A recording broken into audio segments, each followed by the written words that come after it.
chers petits observateurs, il y a quelque temps, Julien est tombé amoureux de la Polestar 2. Donc il voulait savoir s'il allait tomber amoureux de la grande sœur, la Polestar 4, qui veut être amoureux de toute la famille. Ça va, monsieur Rosburger? Non, ouais. 5 degrés extérieur. Ouais, je m'excuse, hein, j'ai un petit peu le nez qui coule, je suis un petit peu malade.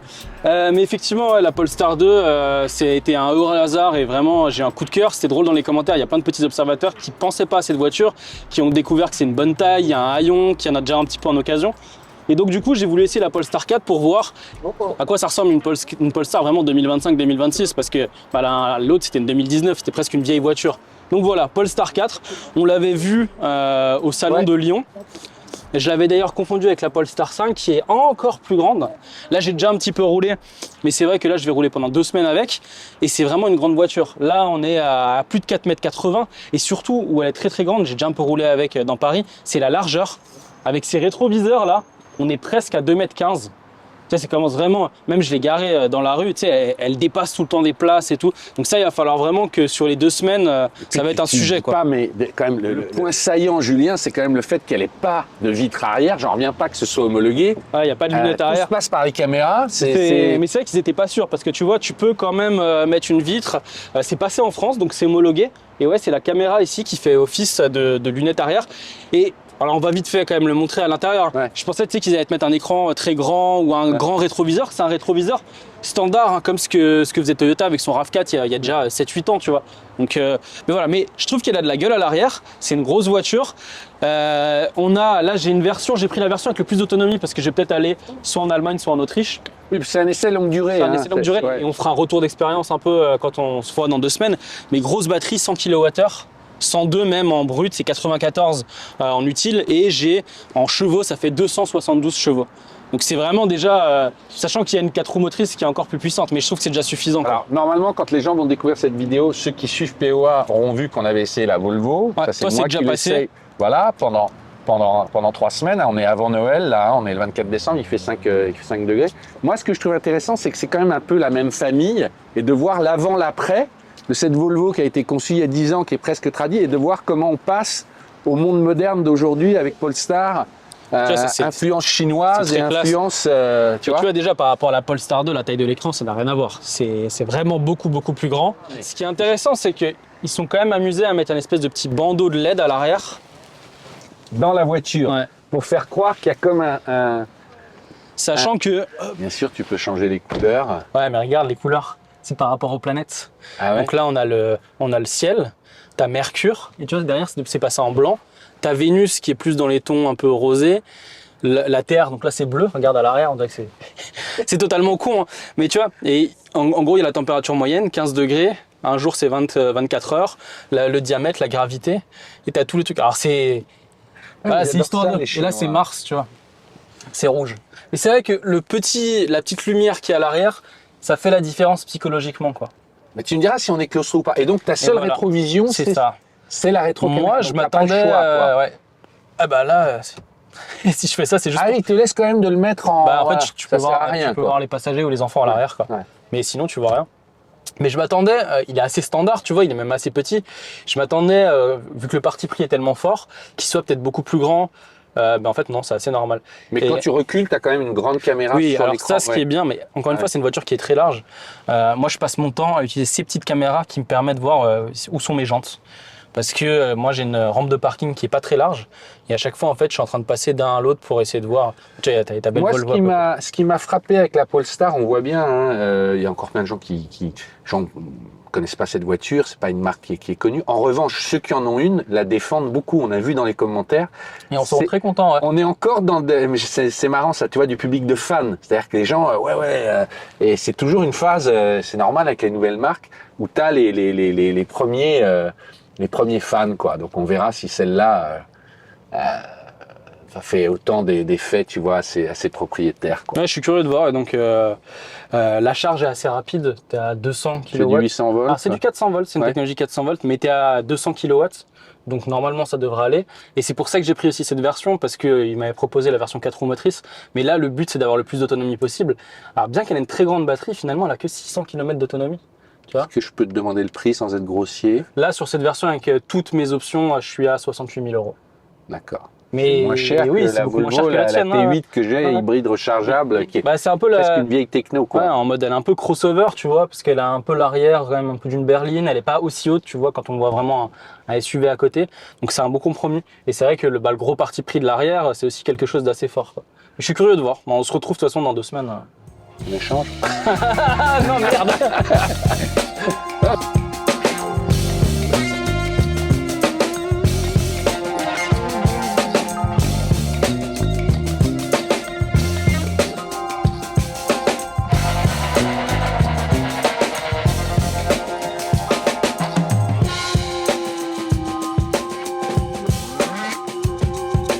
Julien Rocheburger, On est en Robasie.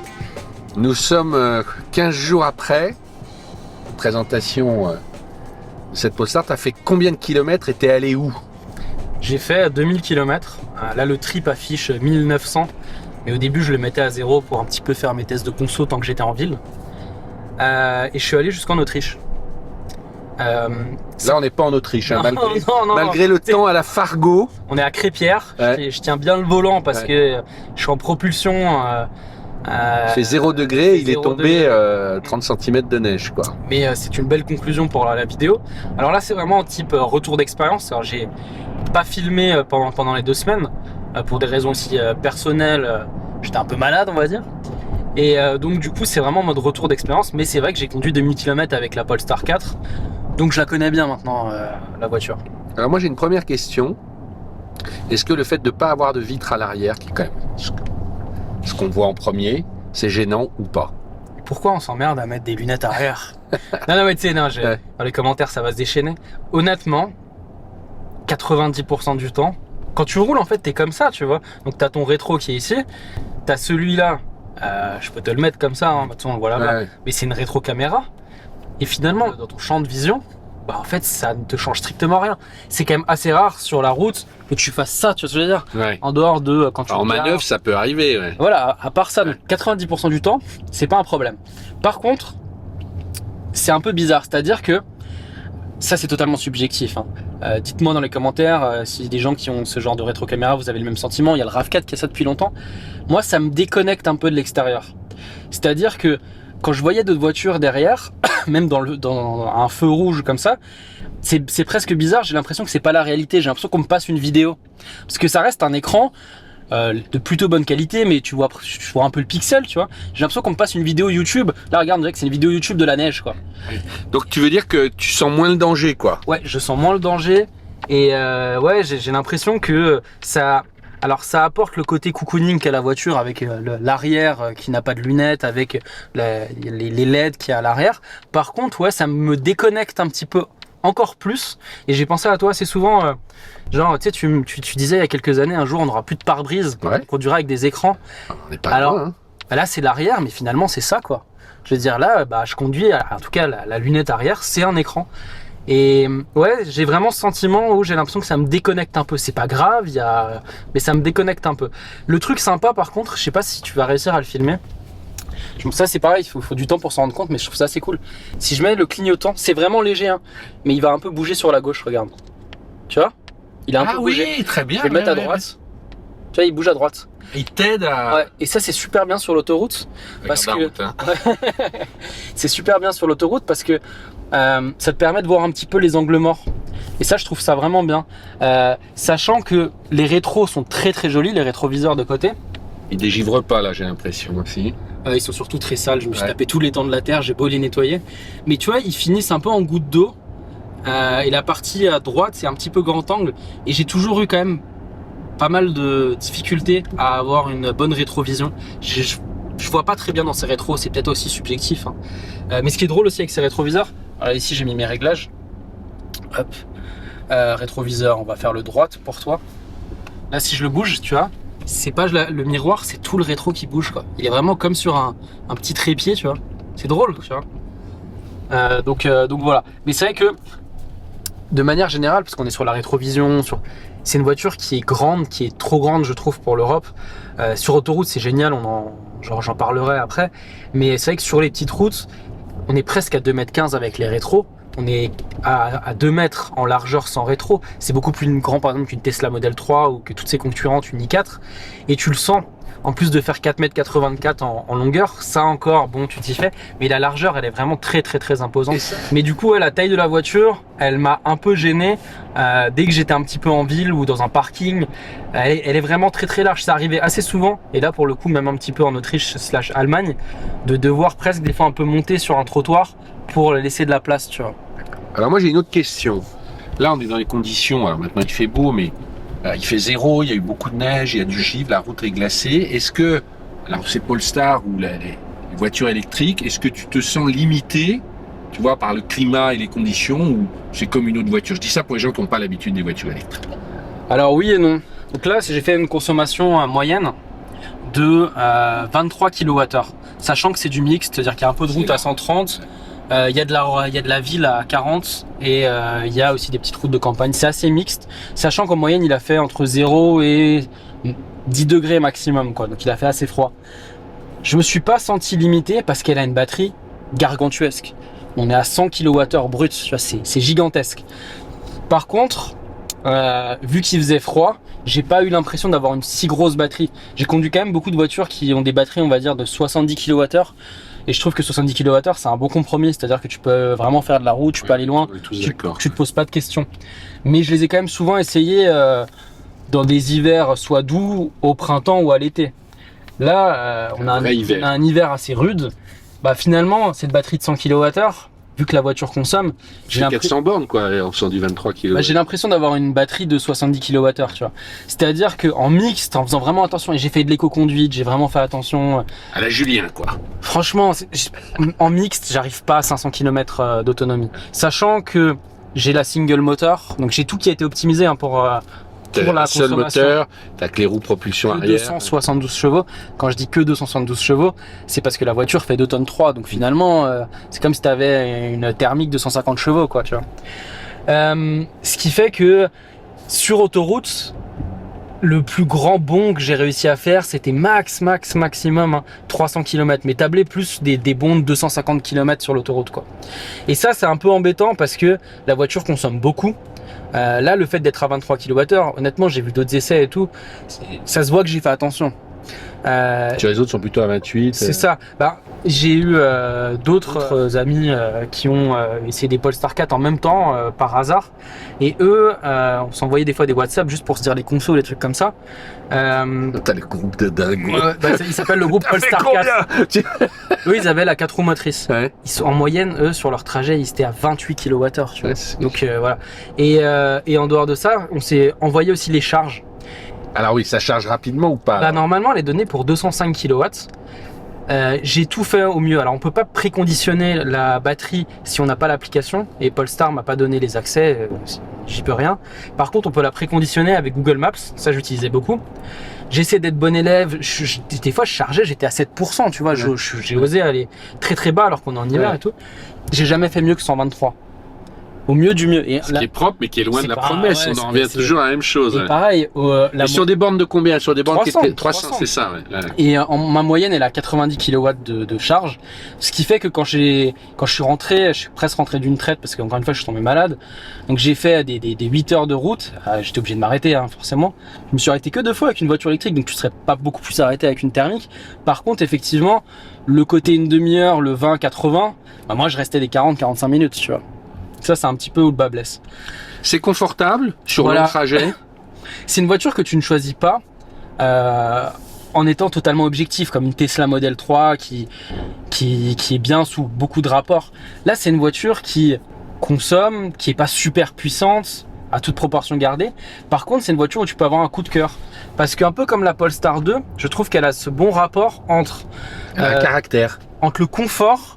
Et en même temps, c'est pas une voiture sportive, mais elle tient bien le pavé. Elle est rigoureuse, tu vois, dans son châssis. Tu sais, tu l'as conduit la Polestar 2, elle a un petit peu un côté BMW, tu vois. Là, c'est pareil. Des gens. Et pareil, la jante du volant, tu vois, t'as un peu ce ressenti. Et donc, tu prends du plaisir à rouler avec cette voiture. Et pareil, en termes de prise en main, ça va revenir beaucoup, à mon avis, dans nos essais de 2026. Tu sais, elle est assez simple, elle ne bip pas trop. La One Pedal est plutôt bien réglée. Alors pour beaucoup, ce que j'ai vu dans les essais, c'est vrai que la One Pedal, quand tu la mets en standard, ce qui est la plus forte, elle freine beaucoup. Moi, ça me dérange pas personnellement, parce que elle est pas trop linéaire. Elle va au fur et à mesure pour aller jusqu'à l'arrêt.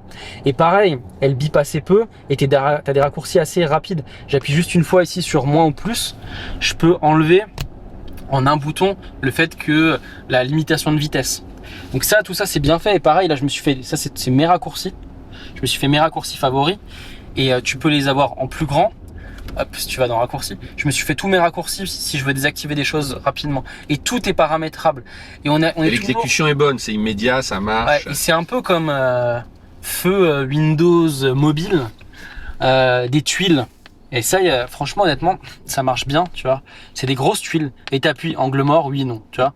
C'est basique, tu vois. C'est mieux que moi qui ai la Volvo. C'est vrai que je retrouve les mêmes dessins derrière, mais effectivement, c'est encore des petits pictos et c'est quand tu roules, c'est long à trouver en fait. Bah là, t'as presque l'impression que tu peux l'utiliser avec des moufles, tu vois. Ouais, bah c'est un peu ce que j'ai fait, quoi. Et ça, je trouve ça vachement bien parce que même quelqu'un qui connaît pas des voitures modernes, bah c'est assez simple. Pour les utilisateurs d'Android, et pour moi, c'est un vrai souci, c'est un vrai talon d'Achille. Et c'est pour ça que je préfère la Polestar 2. Elle a pas Android Auto. Donc la voiture, le système d'exploitation de la voiture tourne sous Android Automotive. Donc ça, c'est le système d'exploitation. Par contre, quand vous branchez votre téléphone Android, il se passe rien. Pire que ça, je vais essayer de... J'ai mon câble qui est juste là. Hop, tu vas voir, je vais le brancher. C'est un petit bug. Normalement, ils vont le résoudre un jour. Regarde ça. Tu as l'impression que tu as branché une clé USB et tu as accès genre aux fichiers, documents, tout ça. Mais c'est tout. Et ça, c'est un peu embêtant parce que Google Maps intégré avec Android Automotive, donc dans la voiture, il est très bien. Il permet le préconditionnement de la voiture. Il permet aussi de dire, tu vas à Marseille, il va te dire le nombre d'arrêts, combien de temps tu dois charger. Il est un peu optimiste. Il faut mettre un tampon quand il fait froid entre 5 et 20%. Quand il dit qu'il t'arrive avec 50, en règle générale, tu vas plus arriver avec 35. Je suis presque arrivé à la panne plusieurs fois. Mais le problème, que ce soit Maps intégré ou Waze, parce que tu as Waze, ce sont des versions allégées. Donc, de 1, il ne te dit pas quelle est la vitesse sur la route, tu vois, et là il te dit pas que c'est 80 par exemple. La limite, quoi. Il te dit pas la limite, il te dit pas quand tu fais un trajet, tu peux pas aller aussi loin si tu cherches une station d'essence, un restaurant, tout ça. Et donc ça au quotidien pour quelqu'un qui a Android, c'est assez embêtant parce que ouais, c'est limitant. Je me retrouvais à avoir une autre application sur mon téléphone qui me donnait juste les limitations de vitesse. Et en fait, je trouve que tu vas un peu au bout du truc, c'est n'importe quoi. C'est-à-dire que j'avais mon écran ici pour me dire mon trajet. Pareil sur mon affichage tête haute. Ici, j'avais Maps qui m'affichait mon trajet dans ma globalité jusqu'à ma prochaine borne. Et sur mon téléphone, j'ai à combien je devais rouler, tu vois. Et là, je trouve qu'on va un peu, ça va trop loin. Et ton pilote qui dit fais gaffe. Ouais, fais gaffe parce qu'en fait, finalement, il y a des travaux, tu vois. Et ça peut paraître con, les gens vont me dire ouais mais t'es censé savoir combien on roule sur une route. Bah, déjà quand t'es à l'étranger c'est pas les mêmes panneaux. La moitié du temps quand même t'as plein d'endroits où les panneaux c'est pas indiqué. Et en plus de ça elle les lit mal. Donc assez souvent elle me disait que je pouvais rouler à une vitesse. Et en fait c'était totalement faux. Et heureusement que j'avais mon application, sachant qu'il y a beaucoup de radars en Autriche et en Allemagne. Et ça paraît bête hein, mais ça te casse un peu la prise en main, la facilité de la voiture. Est-ce que le fait de rouler sur des routes allemandes sans limitation de vitesse, c'est agréable? Ouais, je me suis amusé à rouler à 180 une fois et des fois à 150. Mais c'est vrai que sur une électrique à ces vitesses-là, déjà la différence entre 110 et 130 en termes de consommation, elle est gargantuesque. Donc je tourne à 35 kWh quand j'étais à 150, tu vois. Donc ça vaut pas le coup. Mais dans l'autre sens, c'est vrai que j'en ai un peu parlé au début. Je suis rentré assez rapidement parce que j'étais malade. C'est un TGV. C'est-à-dire que tu te mets à 130 régulateurs avec tes points de charge, ça bronche pas, l'autopilote fonctionne bien, il est un peu intrusif, c'est-à-dire que tu peux pas trop lui dire je vais me mettre un peu à droite ou un peu à gauche, il va bien rester dans sa voie, mais sur l'autoroute c'est pas trop gênant. Et là tu files, c'est très confortable, c'est très bien insonorisé. Là avec le Prime Pack, tu vois, t'as le volant chauffant, les sièges chauffants, ça chauffe très bien. C'est une voiture aussi pour l'hiver. Tu sais, t'as beaucoup de voitures électriques qui chauffent mal. Là, là elle chauffait bien, on n'avait pas froid alors qu'il faisait très froid dehors. C'est une très bonne voiture. Qui chauffe mal, on a constaté souvent l'air il est froid. L'air il est froid, t'as beau mettre à fond, il est lent à arriver. Ouais. C'est pour ça qu'avoir volant chauffant, siège chauffant, etc. Et tu laisses rarement en auto, tu vois, parce que ça marche pas bien. Là, on était toujours en auto à 22 degrés, on avait froid, tu vois, mais ça marchait bien. Tout marche bien. vraiment son talon d'Achille, c'est, et je comprends pas pourquoi elle l'a pas, c'est pas d'avoir Android Auto, en tout cas pour les gens qui ont Android Auto, de pas très bien lire les panneaux. Elle est un peu grande, elle y peut rien, et elle consomme beaucoup. Mais après, en fait, tu peux avoir un coup de cœur, parce que c'est tout con. Je mettrai des images d'illustration, mais c'est personnel. Moi, je trouve que c'est une belle voiture. Ouais, en la voyant arriver. Et l'arrière, on dirait un muscle car. Le sentiment que j'ai, pour ceux qui ont vu les 2 vidéos où moi j'ai essayé la XC60, qui est très traditionnelle, bah, je me dis, l'étape d'après, la modernité, c'est cette ligne-là. On sait que Polestar a des liens très forts avec Volvo et tout ça sous le contrôle de Geely, mais elle est plus moderne. Et d'ailleurs, c'est ma question, parce qu'on arrive à 22 minutes, mais du coup... t'achètes ou t'achètes pas? Enfin, donne une note et est-ce que tu serais client puisque tu avais eu un gros coup de cœur sur la Polestar 2 qui était pourtant plus vieillotte hein. Je lui mets un bon 14. Ah, pas plus, ouais. Non, parce que... C'est dur. Hein. Non, mais j'essaie quand même d'être un tout petit peu objectif.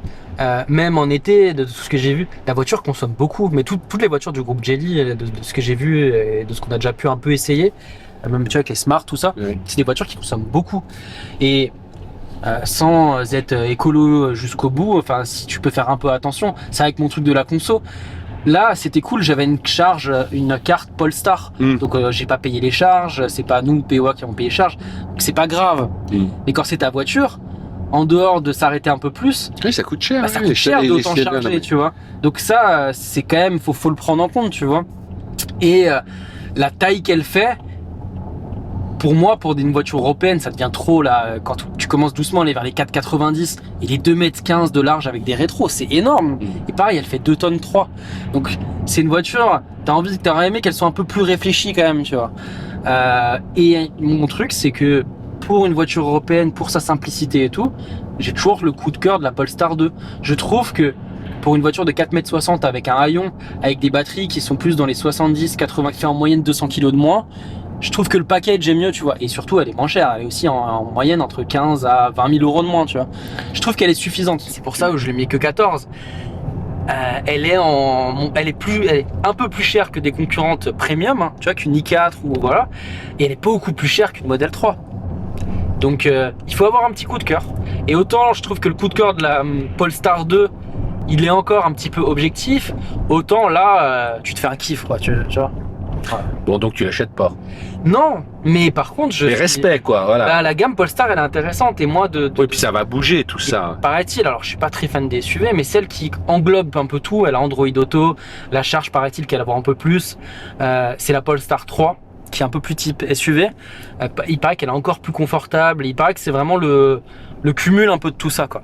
Et après, il y aura la Polestar 5, mais ça, je sais pas si on va l'essayer. Elle fait plus de 5 mètres, donc évidemment, ça devient un gros bébé, quoi. Bon, écoute... j'essaie d'être complet, là, j'ai beaucoup... Ouais, presque 30 minutes, mais c'est une belle... j'allais dire réhabilitation, non, mais une habilitation de... Moi, ça me donne envie d'essayer la suite. Et puis tu vois, enfin voilà, je trouve que le monde de l'électrique, il avance vite, c'est passionnant.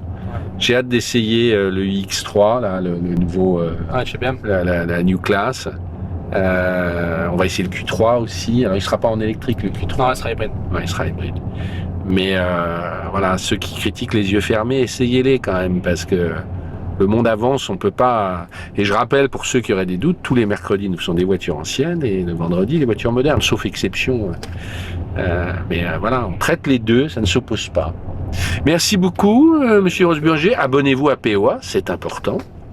Et puis, on se retrouve très vite. Hein. Ciao. Ciao. C'est passionnant, je trouve. Ça va être long, hein, mais... Ah, je pense qu'on peut le laisser. Hein, ouais.